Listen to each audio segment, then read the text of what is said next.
वेदांताचा blog. आणि आत्ता वाजतात पहाटेचे 4:15 आणि आज आपण चाललो आहे ट्रेकला केंजळगड, जो की आहे भोर तालुक्यामध्ये. तर आज सगळ्यात पहिले तर आपल्याला जायचं आहे वारजेला, जिथे आपले सगळे मित्र जमले. जवळपास 24 ते 25 लोक चालले ट्रेकला. सो मजा येणार आहे. Let's see. आमच्या प्रवासाची सुरुवात पुण्यातून झाली. डोंगर दऱ्यातून वळणाने गेलेले रस्ते आणि खाली निळसर भाटघर धरणाचे शांत पाणी, हे दृश्य नजरेस न विसरता येणारे. रस्त्याच्या दुतर्फा पसरलेली भाताची शेती, ऊसाची पिकं आणि त्या हिरव्यागार मळ्यामधून वाहणारा मंद वारा मन नकळत शांत होते. एका ठिकाणी अचानक आम्ही ऐकला मोराचा आवाज. वळून पाहिले तर झाडात एक लांडोर उभा होता. रस्त्यावर लहान लहान धबधबे, पावसामुळे गच्च भिजलेली माती आणि हिरवळीने आछाडलेले डोंगर, सगळं वातावरण स्वर्गीय होतं. पुण्यातून केंजळगडाच्या पायथ्यापर्यंत आम्ही अवघ्या 1.5 तासात पोहोचलो. हाय गाईज, आत्ता वाजले किती वाजले? आत्ता वाजले 7:30 आणि आत्ता आपण केंजळगडच्या ते गाव आहे पायथ्याला, तिथे पोचलो आहे. सगळ्या गाड्या आल्यात ऑलमोस्ट. ती बस आमची नाही आहे, पण इथं केंजळ देवीचं मंदिर आणि इथून पुढे इथे एक प्राथमिक शाळा आहे. तिथून मागे ट्रेक सुरू होतो. सो आपण आता जाऊयात. तर आत्ता 7:30 वाजता दुपार एवढे आम्हाला गड दिसत नाही वर, आणि इथून खाली अख्खी दरी आहे.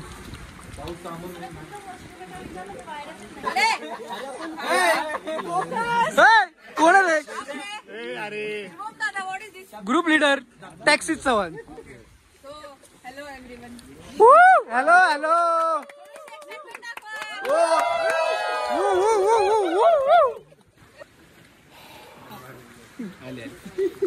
काढ ऑफ, काढ ना लावड्या.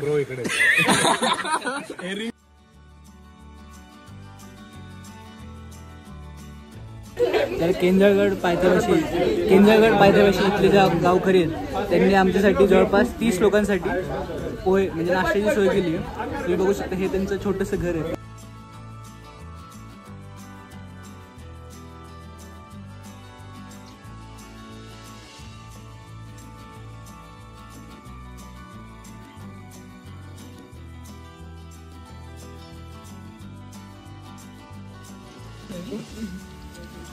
बुस्टेड खाऊन घे. बुस्टेड पिवळे पोया.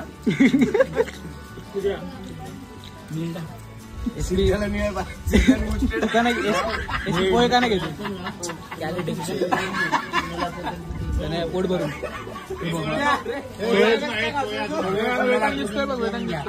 पोहे आहेत अजून. टॅक्सी ऑल ओके कि मैं ऑल ओके?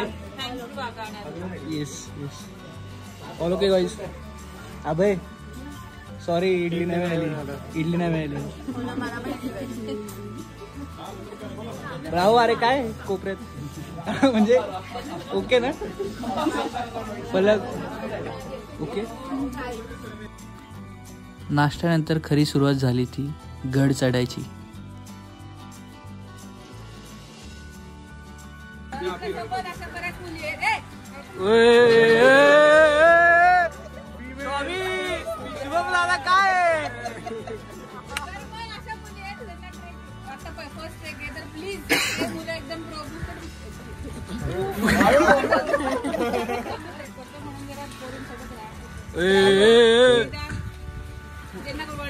रेसिस्ट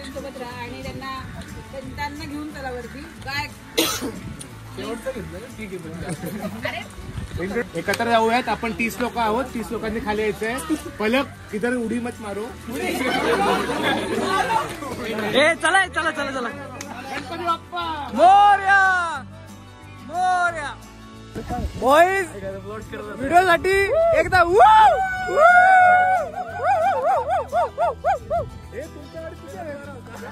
केंजळगडाच्या पायथ्याशी हनुमान मंदिर आणि केंजळ मातेचं छोटं पण पवित्र देऊळ आहे. आणि त्याच्याच मागे असलेल्या एका छोट्याशा प्राथमिक शाळेच्या पाठीमागून ट्रेकची खरी वाट सुरू होते. किंजळगड, एक अल्पपरिचित पण निसर्गरम्य किल्ला, महाराष्ट्राच्या इतिहासात आपली वेगळी ओळख निर्माण करणारा. हा किल्ला सातारा जिल्ह्यात वाईपासून सुमारे 25 किलोमीटर अंतरावर वसलेला आहे, तर पुण्यापासून 70 किलोमीटरच्या अंतरावर आहे. इतिहासाच्या पानांमध्ये डोकावलं तर कळतं की किंजळगडचा वापर छत्रपती शिवाजी महाराजांच्या काळात लष्करी धोरणांसाठी झाला होता. हा किल्ला शिवकालीन असून ब्रिटिशांनी 1818 ताब्यात घेतला.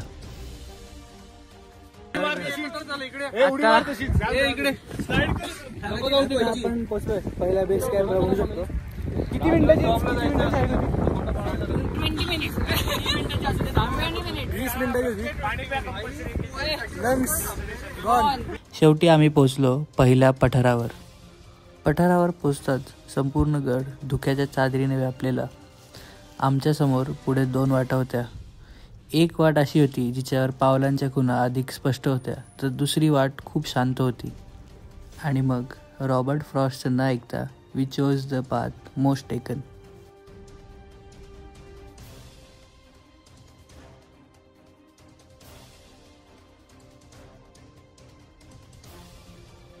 काही अंतर पुढे गेल्यावर धुक्याने झाकलेल्या किल्ल्याचा बुरुज हळूहळू दिसू लागलेला. पण तेवढ्यात असं झालं की आजचा आपला पहिला अपघात. पहिला नाट भर घाटात माती घेऊन चालला ट्रक कोसला. लागला का टॅक्सी? बस मग लास्ट वीक पण पडले. तिथून पुढे जात असताना आम्हाला दिसली एक गुहा, खोल काळोखी. गावकऱ्यांनी सांगितलं की ह्या गुहेत पूर्वी लोक राहायची. आम्ही आत डोकावून पाहिलं, पण गुहा इतकी खोल होती की तिचा शेवटच दिसत नव्हता.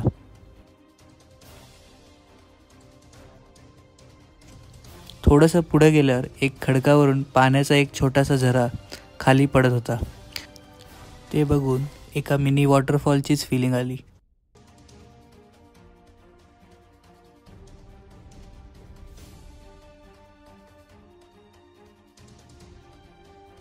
किंजळगडाचा सर्वात अनोखा आणि लक्षवेधी भाग म्हणजे एका प्रचंड खडकात खोदलेल्या 55 दगडी पायऱ्या.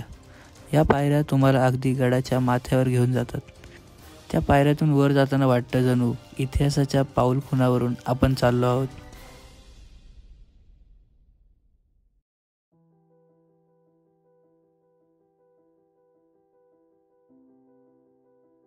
अखेर 40 मिनिटाच्या चढाईनंतर आम्ही पोहोचलो किंजळगडाच्या सर्वोच्च माथ्यावर.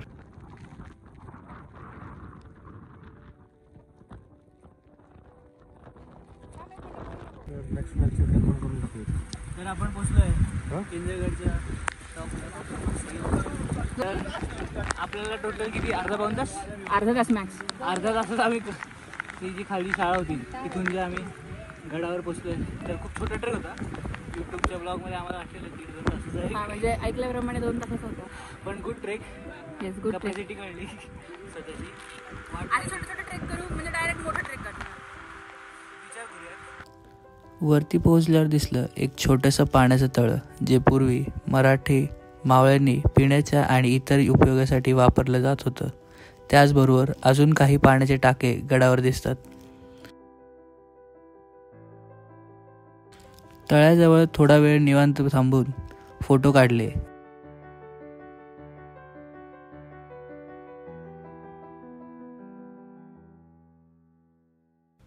थोडं पुढे जातात आम्हाला एक छोटंसं भग्न मंदिर दिसलं. मंदिरात एक लहानसं शिवलिंग होतं. आजूबाजूला फुलांची सजावट होती. आम्ही तिथे थांबून पिंडीच्या पाया पडून पुढे निघालो. साकेत कसं वाटतंय? मागं मंदिर होतं साकेत, काय वाटतंय? त्याच्या देवाचं नव्हतं, आडवं मंदिर होतं. त्यानंतर दिसली एक ऐतिहासिक वास्तू, दारू कोठार. म्हणजे त्या काळात दारुगोळा, तोफा किंवा स्फोटक साहित्य साठवण्याची जागा.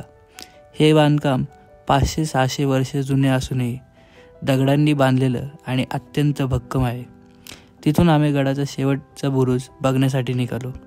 तो गडाच्या अगदी टोकावर बसलेला होता.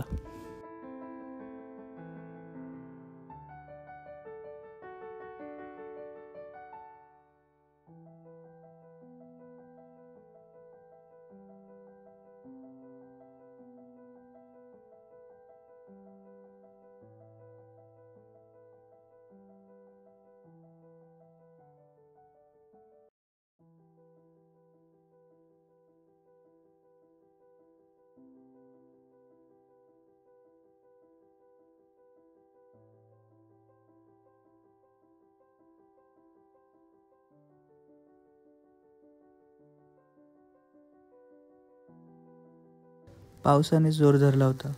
वारा जोरात वाहत होता आणि चिखलामुळे खूप घसरायला होत होतं. तरी आम्ही हळूहळू गडाच्या शेवटच्या टोकापर्यंत गेलो.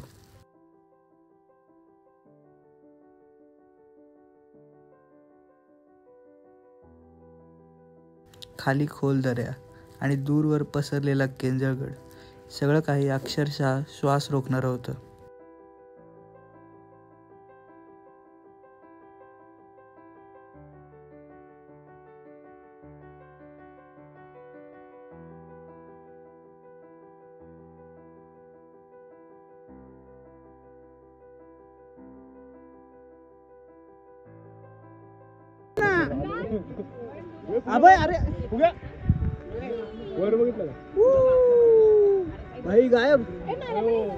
पण वेळ निघून जात होती आणि भूकही लागली होती. त्यामुळे मग आम्ही गड उतरण्याचा निर्णय घेतला.